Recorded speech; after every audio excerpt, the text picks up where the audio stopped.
Hello students, welcome to Basics Academy. मेरा नाम है सिमरन गुप्ता और आज मैं आप सबके लिए इंग्लिश लिटरेचर फॉर माध्यमिक है ना WBSC क्लास 10 इंग्लिश लिटरेचर का एक चैप्टर लेकर आई हूँ। और ये है हमारा चैप्टर नंबर 6 या फिर आप बोल सकते हैं लेसन नंबर 6। एग्जैक्टली आपने सही गेस किया है। अगर आपने बुक पढ़ा है तो इट्स अ पोम। ये पोम क्या है? Absolutely it is Sea Fever. Poem को शुरू करने से पहले मेरे पास कुछ बातें हैं, ठीक है, आपके संग में करना चाहूँगी कुछ बातें। ऑलराइट, पढ़ाई के साथ साथ थोड़ी सी बातें भी ज़रूरी होती है ना, ताकि पढ़ाई में भी मन लगा रहे। तो जब आप माउंटेनियरिंग के लिए गए थे, ठीक है, शायद से, या फिर आप घूमने गए हो सी बीच पर, आपको बहुत मज़ा आया होगा, वहाँ आपने कुछ नया एक्सप्लोर किया होगा, नई जगह, है ना।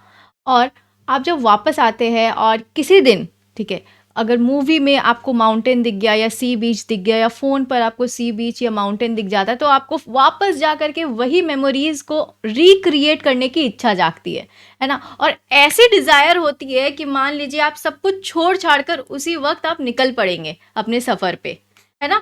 ऐसा आपके साथ होता है या नहीं? Yes, it's very common. वैसे ही हमारे जो पोएट है सी फीवर जिन्होंने लिखा है, उनके साथ भी कुछ ऐसा ही हो रहा है। उन्होंने सी में वॉयज यानी सी वॉयज, समुंदर में उन्होंने सफ़र किया था एक बार, और फिर जो पोएट है उनके संग कुछ ऐसे इंसिडेंट होती है जिससे उन्हें ऐसी इच्छा होती है कि वो सब कुछ छोड़ छाड़ के वो भी निकल पड़े सफ़र पे। कहाँ? समुंदर में, ठीक है, क्योंकि उनको सी वॉयज बहुत पसंद है। समुंदर में एक शिप पे सफ़र करना बहुत अच्छा लगता है इस पोम में। तो शुरू करते हैं हमारा ये poem with about the poet, ठीक है, हमारे पोएट के बारे जानते हुए। तो हमारे पोएट का नाम क्या है? हमारे पोएट का नाम है John Edward Masefield.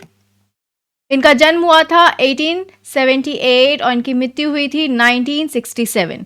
Was an English poet, ये एक इंग्लिश पोएट थे, ये राइटर थे, लेखक थे, English writer and poet laureate, ठीक है। पोएट लॉरिएट का मतलब ऑफिशियली ऑनर्ड पोएट, जिनको बहुत सारी अवार्ड से सम्मानित किया गया है, ठीक है, ऑफ यूनाइटेड किंगडम। किस जगह की? Of United kingdom. किस ईयर से? फ्रॉम 1930 टिल हिज डेथ, ठीक है, 1930 से उनका अवार्ड्स मिलना शुरू हुई, ठीक है, और कब तक? जब तक उनका मृत्यु नहीं हो गया। He is also remembered as the author of the children's novels, ठीक है। तो इनको कैसे याद किया जाता है? ऐसे लेखक है ये जो बच्चों के लिए नॉवेल्स लिखते हैं, ठीक है। जैसे इनका जो दो अच्छा बुक था, ठीक है, दो नॉवेल्स था बहुत ही फेमस बच्चों के लिए, वो रहा है the midnight folk and the box of delights. Okay, the midnight folk and the box of delights. तो ये था हमारा अबाउट द पोएट। अब हम जान लेते हैं कि हम इस पोम में क्या पढ़ने वाले हैं, ठीक है, in a gist. So the poem captures the excitement the poet feels at the anticipation, ठीक है। तो हमारे जो पोम है इसमें हमारे पोएट जो है वो बहुत एक्साइटेड हो जाते हैं, ठीक है। कैसा फील करते हैं? वो बहुत एक्साइटमेंट में आ जाते हैं, क्योंकि वो एक्सपेक्ट कर रहे होते हैं अपने लाइफ में दोबारा से एक सफ़र जो कि समुद्र में हो, ठीक है। एंटिसिपेशन का मतलब क्या होता है? Eager expectation. The passionate description of the seascape. Seascape जैसे लैंडस्केप आपने पढ़ा होगा, वैसे ही होता है सीस्केप, मतलब व्यू ऑफ द सी, ठीक है। तो वो इतनी अच्छी तरीके से सी के सीन को डिस्क्राइब कर रहे होते हैं। रिवील्स द इटर्नल, इटर्नल यानी एवर लास्टिंग, ठीक है, एवर लास्टिंग डिजायर जो कि कभी ना खत्म हो, ऐसे एवर लास्टिंग डिजायर अपनी चाहतों को यहाँ पे प्रस्तुत कर रहे हैं। Of humans to seek the splendour, ठीक है। तो क्या देखने जाए? वो स्प्लेंडर यानी ब्यूटीफुल या मैग्निफिकेंस, ब्यूटी ऑफ नेचर देखने के लिए जाए, ठीक है। वो हमें बोल रहे हैं, ठीक है, क्या बोल रहे हैं कि भाई आप भी जाओ, सीस्केप देखो आप, ठीक है। उनके भी मन में ऐसी इच्छाएं जाग रही है कि वो अब भी चले जाएं, ठीक है, समुंदर में सफ़र करने के लिए। और वो हमें भी इस पोम में बता रहे हैं सी के डिस्क्रिप्शंस, यानी सी कैसी दिखती है, वहाँ का ब्यूटी कैसा होगा, वहाँ नेचर कैसा दिखेगा, किस तरह के बर्ड्स रहेंगे, किस तरह के वो लोग वहाँ से मिलने वाले हैं। थ्रू हिज विविड, विविड यानी clear imagery and evocative, evocative मतलब इमोशनली स्टीरिंग वर्ड्स, ठीक है, उनके एकदम विविड क्लियर वर्ड्स और उनके इमोशनल वर्ड्स जो इमोशनल मेमोरी से अटैच्ड चीज़ें वो बता रहे हैं, जिस तरह से एक्सप्रेस कर रहे हैं, ठीक है, सी के बारे। The poet brings to life the sights, मतलब हमारे लिए वो एकदम जिंदा दिखा रहे हैं, जैसे मान लीजिए लाइफ आ गया है, ठीक है, एक फोटो में, ठीक है, वो बोल पड़ रही है, वो हंस रही है, हम उसे देख सक रहे हैं, वो हिल रही है, कुछ इसी तरह से वो सी को भी हमारे लिए डिस्क्राइब कर रहे हैं अपने पोम में, ठीक है, वो अपने वर्ड से हमारे लिए सी में लाइफ ला दे रहे हैं, जैसे हम उसे देख सकते हैं अपने आंखों के सामने, सुन सकते हैं साउंड्स को, and emotions associated with the sea, और उनके इमोशंस जो भी जुड़े हुए हैं सी से, उसे हम खुद के अंदर भी महसूस कर सकते हैं।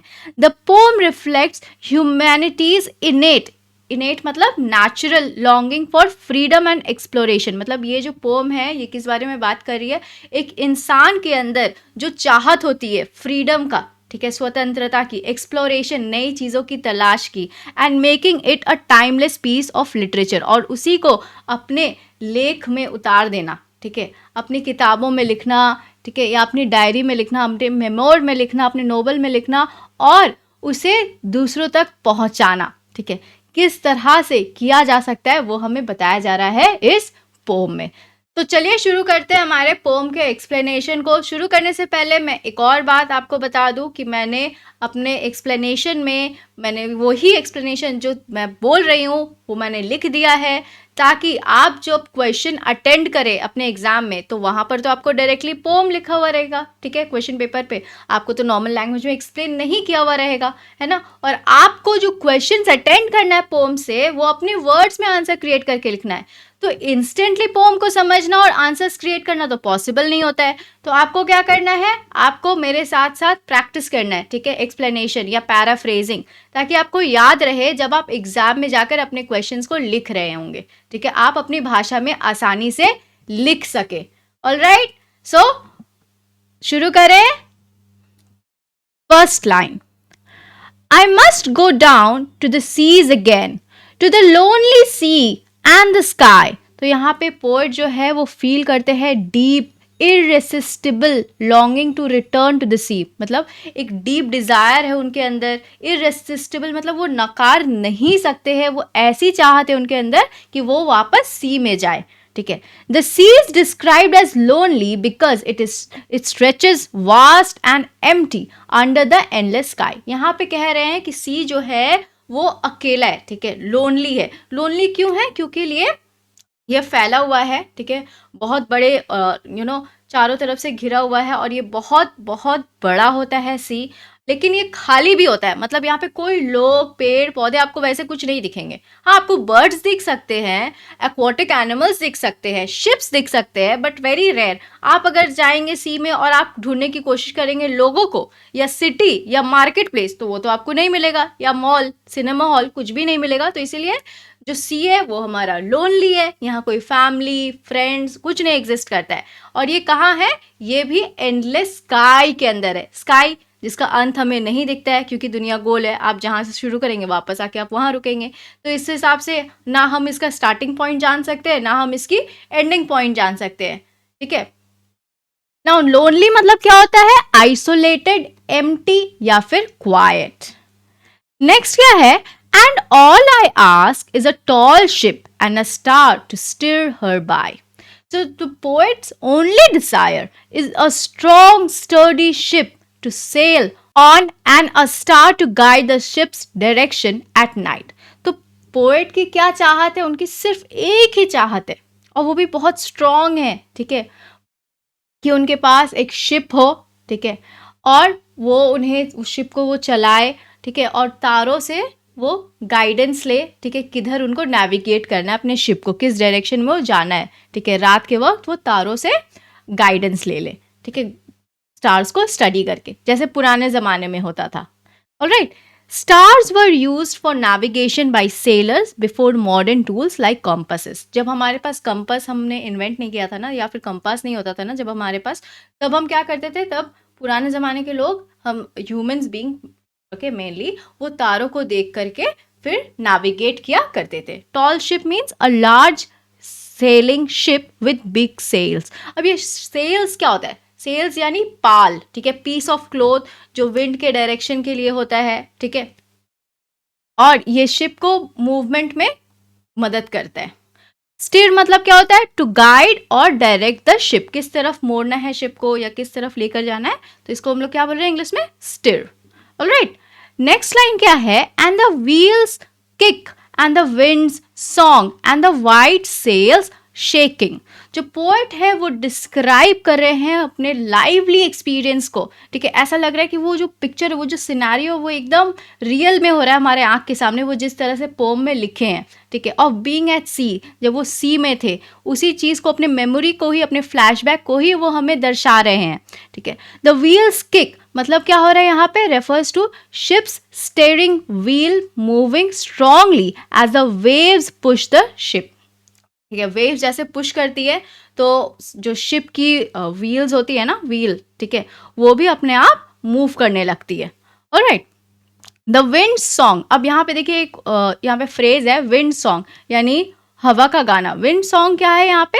साउंड ऑफ विंड विस्लिंग, ठीक है, जैसे अगर हवा बह रही है तो उससे एक आवाज़ होती है ना, तो उसी को बोल रहे हैं हम। जो विंड जब बहती है, हवा जब चलती है, तो उससे जो एक सीटी वाली आवाज़ होती है, ठीक है, एक तरह का जो साउंड होता है, उसे यहाँ पे विंड सॉन्ग कहा जा रहा है। और वाइट सेल्स शेकिंग क्या है यहाँ पे? वाइट सेल्स शेकिंग मतलब the sails flapping in the wind, जो पाल है वो हवा में फड़फड़ा रही है ना जब, तब यहाँ पर एक फ्रेज यूज़ किया पोएट ने हमारे लिए, वाइट सेल्स शेकिंग, ताकि हम समझ सके वो किस तरह से अपने मेमोरी को कितने अच्छे से हमारे सामने प्रेजेंट करने की कोशिश करें, ताकि हम सारे साउंड्स को, इमोशन को, ठीक है, और चीज़ों को अपने सामने लाइव देख सके, ठीक है, भले वो इमेजिनेशन में क्यों ना हो, ठीक है।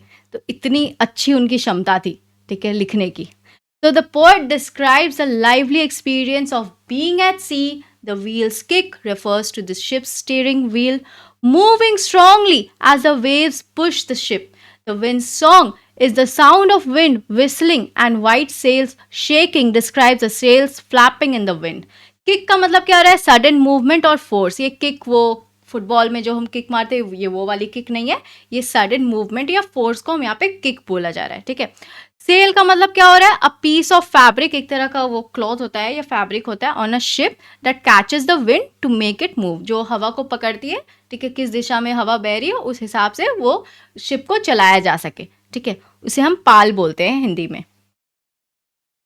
Next line, and a grey mist on the sea's face and a grey dawn breaking. जो पोर्ट है वो इमेजिन कर रहे हैं एक शांतिपूर्ण, ठीक है, एकदम ख्वासों से भरा हुआ एक मॉर्निंग सी में, ठीक है, और यहाँ पे जो मिस्ट है वो सी का सरफेस, जो वाटर का सरफेस है, उसे कवर कर दे रही है। और यहाँ पे क्या हो रहा है? ग्रे डॉन ब्रेकिंग मतलब भोर हो रहा है, मतलब सवेरा हो रहा है, धीरे धीरे सन जो है वो राइज हो रहा है, और हमें उषा यानी जो पहली किरण होती है ना, वो दिखाई दे रही है फ्रॉम द होराइजन, ठीक है, bringing light to the horizon. Right. So the poet imagines a peaceful, misty morning at sea where mist covers the surface of the water. यानी sea's face को वो cover कर दे रही है, ठीक है, कुआसा से cover हो जा रहा है। The grey dawn breaking मतलब क्या हो रहा है? Describes a quiet moment when the sun begins to rise, bringing light to the horizon. यहाँ पे mist क्या हो रहा है? Mist का मतलब होता है thin fog और light moisture in the air. ओस हम बोलते हैं ना, जो ओस प्रेजेंट रहती है एयर में, उसे ही हम मिस्ट बोलते हैं। डॉन का मतलब क्या होता है? Early morning when the sun rises, ये 4-5 बजे वाला समय, ठीक है, क्योंकि डॉन के बाद तो मॉर्निंग हो जाता है, ठीक है, सूरज तब तक उग चुका होता है। और ब्रेकिंग मतलब बिगिनिंग टू अपीयर, यहाँ पे ब्रेकिंग मतलब तोड़ना नहीं हो रहा है, यहाँ पे ब्रेकिंग मतलब हो रहा है बिगिनिंग टू अपीयर, जब हमें दिखने लगता है या दिखने लगती है। Alright, now I must go down to the seas again for the call of the running tide. तो यहाँ पे जो पोएट है वो स्ट्रांगली फील कर पा रहे हैं अपने अंदर के डिज़ायर को, वो सोच रहे कि शायद सी उन्हें वापस बुला रही है, ठीक है। The running tide refers to the movement of the ocean wave, तो वो क्या सुन सकते हैं? वो सुन सकते हैं समुंदर की लहरों को जो उन्हें आवाज़ लगा रही है कि आप वापस आओ, ठीक है, सी में, ठीक है, आप सफ़र करिए सी में, अपने शिप लेकर जाइए, ठीक है, तारों से गाइडेंस लीजिए, ठीक है, और उस मूवमेंट में अपने शिप को चलाइए. Alright, so the poet feels the sea is calling to him. The running tide refers to the movement of the ocean waves which attract him like a call he cannot resist. और वो ऐसा call है, ठीक है, उनकी लहर इस तरह से बुला रही है कि वो अब उन्हें नकार भी नहीं सकते, उन्हें ना भी नहीं बोल सकते, उन्हें इग्नोर भी नहीं कर सकते हैं. So call means over here a strong feeling or pull to do something, ठीक है. And running tide meaning flowing waves और वाटर इन द सी. ठीक वैसे ही जब आपका एग्जाम खत्म होगा और आपको आपका मोबाइल फ़ोन, आपका कंप्यूटर, आपका लैपटॉप, आपके फ्रेंड्स आपको पुल करेंगे, कॉल करेंगे, वापस बुलाएंगे, ठीक है, मस्ती, फन और पता नहीं कितने सारे एडवेंचर करने के लिए आफ्टर एग्ज़ाम. तो सेम चीज़ जो हो रही है वो पोएट एक्सपीरियंस कर रहे हैं, ठीक है, यहाँ हमारे पोम में. Is a wild call and a clear call that may not be denied. ठीक है, तो ये जो कॉल है सी की वो बहुत नेचुरल है, बहुत ही वाइल्ड है और इररेसिस्टिबल है, यानी जिसे हम मना भी नहीं कर सकते हैं. ठीक है, तो पोएट इस चीज़ को इग्नोर भी नहीं कर सक रहे, डिनाई भी नहीं कर सक रहे कि नहीं मैं नहीं आऊँगा आप लोगों के पास, इस तरह से मना भी वो नहीं कर सक रहे, रिफ्यूज़ भी नहीं कर सक रहे. So this call of the sea is wild, natural and irresistible. The poet can not ignore it. Wild मतलब अनटेम्ड या फिर बोल सकते हैं फुल ऑफ एनर्जी. ठीक है, एकदम एनर्जेटिक वे में सी उन्हें बुला रही है अपने पास. डिनाइड मतलब क्या होता है, रिफ्यूज्ड और ignored. And all I ask is a windy day with the white clouds flying. तो जो पोएट है वो इमेजिन कर रहे हैं एक एडवेंचरस यानी रोमांच से भरा हुआ, रिस्क से भरा हुआ दिन सी में. ठीक है, विथ स्ट्रॉन्ग विंड्स, और क्या हो रही है, तेज हवा चल रही है. एंड क्लाउड्स मूविंग क्विकली, और क्लाउड्स में जो आपके बादल है वो मूव कर रहे हैं स्काई में. तो कुछ इस तरह का वेदर वो इमेजिन कर पा रहे हैं. ठीक है, अगर वो जाएंगे सी में तो फिर क्या होगा उनके संग, क्या वापस से वही चीज़ें दोहराएंगी जो उनके संग ऑलरेडी हो चुका है, एक बार वो एक्सप्लोर कर चुके हैं. ठीक है, तो ये उनके डिज़ायर को और ज़्यादा स्ट्रॉन्ग कर दे रहा है.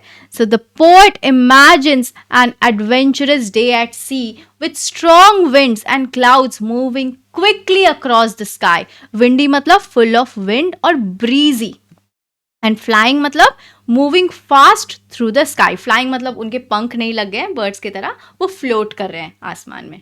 ठीक है, and the flung spray and the blown spume and the seagulls crying. तो यहाँ पे और किस तरह वो डिस्क्राइब कर रहे हैं, ठीक है, हमें और क्या क्या चीज़ें वो दिखाना चाह रहे हैं सी के.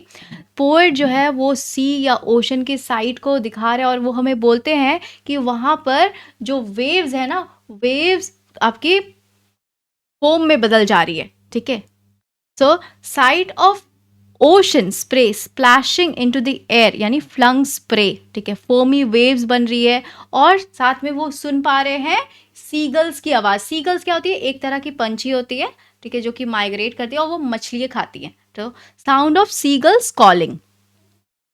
सो the poet loves the site of ocean और द सी. ठीक है, स्प्रे जो है वो स्प्लैश कर रही है एयर में, मतलब जो वेव्स है वो एयर से हवा में जा करके स्प्लैश कर जा रही है.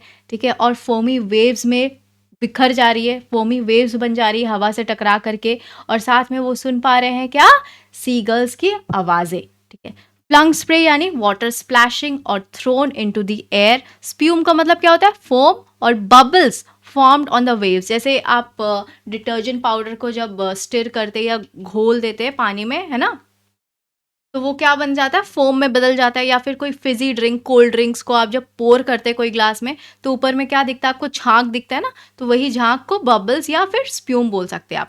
सीगल्स क्या है, birds that live near the sea. Next line, I must go down to the seas again to the vagrant gypsy life.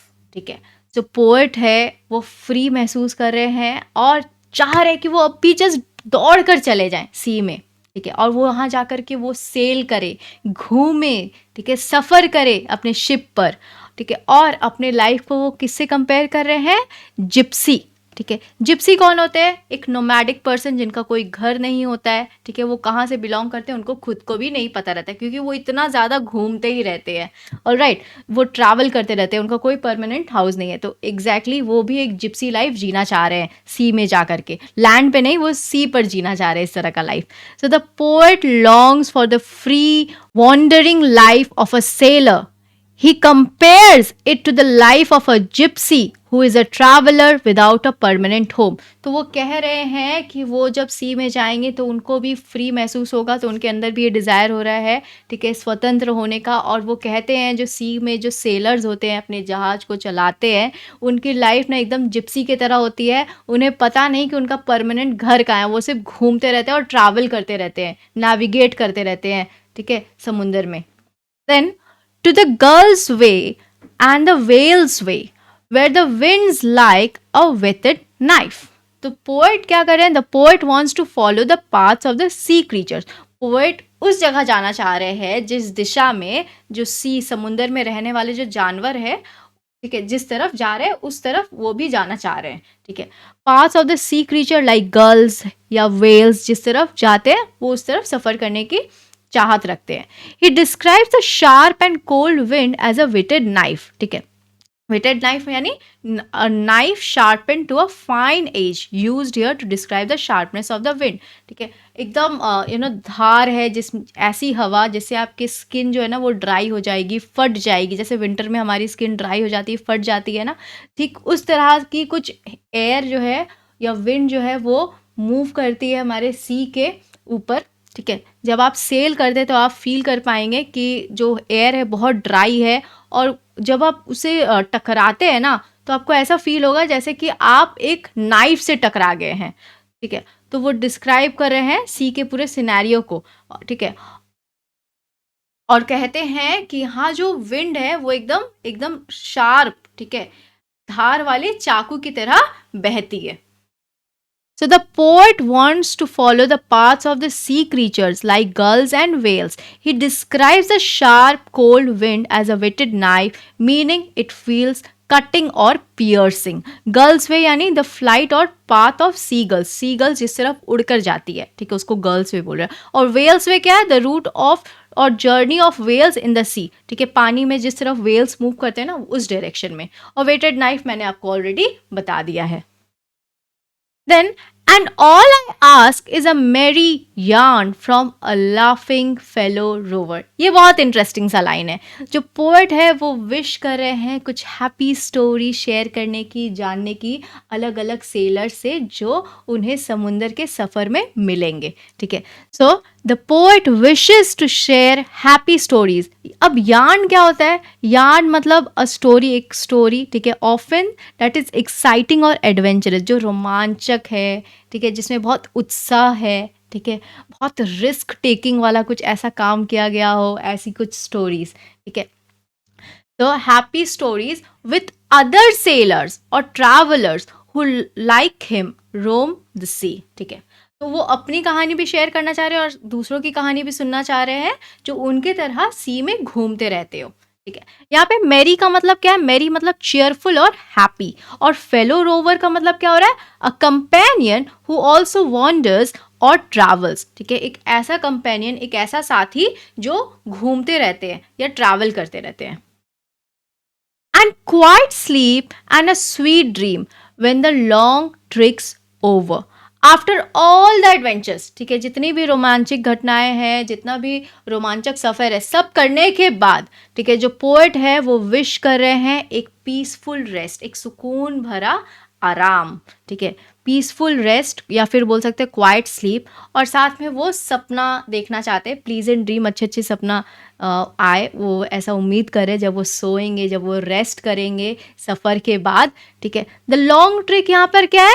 To a sailor's watch और ड्यूटी ऑन द शिप, ठीक है. Long trick यानी जो seller है ना वो दिन रात जगे रहते हैं, है ना, शिप को मूव करते रहते हैं, ठीक है, सब कुछ अपनी निगरानी में रखते हैं, ऑलराइट. और बहुत ज़्यादा उनको हार्डवर्क भी करना पड़ता है. तो इतनी हार्डवर्क के बाद किसी भी सेलर को एक अच्छा रेस्ट या नींद चाहिए होता है।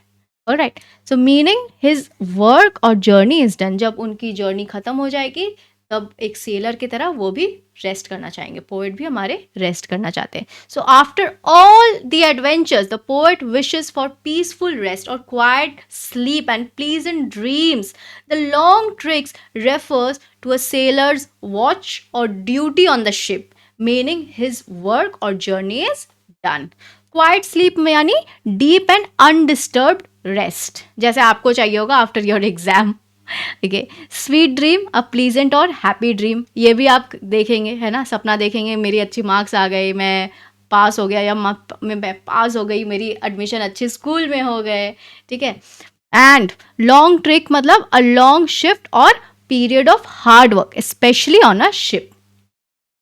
सो this was our poem Sea Fever. एक और ट्विस्ट है, जैसे हम वेकेशन पे जब जाते हैं तो हमें क्या हो जाता है, होम सिक। ठीक है, और हम स्कूल नहीं जाना चाहते हैं नेक्स्ट डे, क्योंकि हमें घर में रहना पसंद हो जाता है। जब हमारा स्कूल रीओपन होता है हम स्कूल जाना ही नहीं चाहते। तो एग्जैक्टली इस पूरे पोम में क्या हो गया हमारे पोएट को। ठीक है, कुछ इंसिडेंट्स में जब वो सी को देखते हैं, सी को याद करते हैं, अपने मेमोरीज, उनके फ्लैशबैक्स जब उनके आंखों के सामने आती है, उनको सी फीवर हो गया है। तो इसीलिए हमारा टाइटल भी है उस तरीके का, सी फीवर। अगर आपको कोई डाउट है प्लीज कमेंट योर डाउट। हम मिलते हैं नेक्स्ट वीडियो में।